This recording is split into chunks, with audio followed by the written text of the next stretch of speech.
সম্মানিত দর্শক বন্ধু, ঘরোয়া স্পেশাল মিনি কুকিং ফুড থেকে আপনাদের সবাইকে জানাই স্বাগত। আশা করি সকলে ভালো আছেন এবং সুস্থ আছেন। তো বন্ধুরা, আজকের আমি বানিয়েছি রাইস ফ্রাই। তো দেখেই বুঝতে পারছেন যে কতটা সুন্দর হয়েছে। তা রাইস ফ্রাই বানিয়েছি একদম ঠান্ডা ভাত দিয়ে। অনেকে দেখবেন সকালবেলা বাসি ভাত কিন্তু খেতে ইচ্ছা করে না, কিন্তু এরকম যদি তার সঙ্গে কিছুটা সবজি দিয়ে রাইস ফ্রাই করে নেওয়া যায় তাহলে কিন্তু আর ভাতটা নষ্ট হওয়ার কোনো ভয় থাকে না। তো বন্ধুরা, আমরা রাইস ফ্রাই বানানোর জন্য প্রথমে একটা আলু কেটে নিয়েছিলাম। আলুটা কিছুটা ভাজার পরে একটা পেঁয়াজ দিয়েছিলাম, তার স্বাদ মতো লবণ, একটু হালকা হলুদ দিয়েছি, একটু জিরের গুঁড়ো, আর সবার লাস্টে একটা ডিম দিয়েছি। কাঁচা লঙ্কা বা লঙ্কার গুঁড়ো দিতে পারেন। তো আমি এখানে কাঁচা লঙ্কা দিয়েছি বন্ধুরা।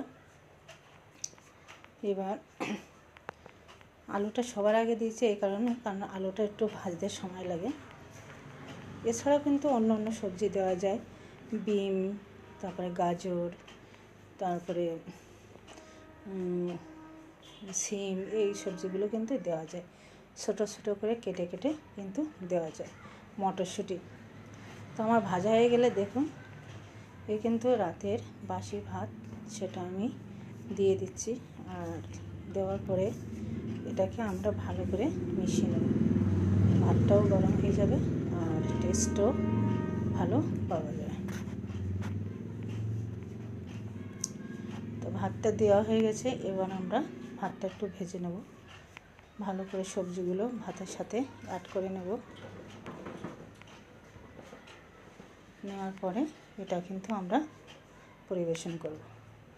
কিন্তু বন্ধুরা, এইরকম সহজ রেসিপি কিন্তু এত সহজে কিন্তু বানানো যায় না। খুব অল্প সময়ের মধ্যে কিন্তু আপনি এই রেসিপিটি তৈরি করতে পারেন, আর বাড়ির যে কেউ কিন্তু এই রেসিপি খেলে তার মন ভরে যাবে।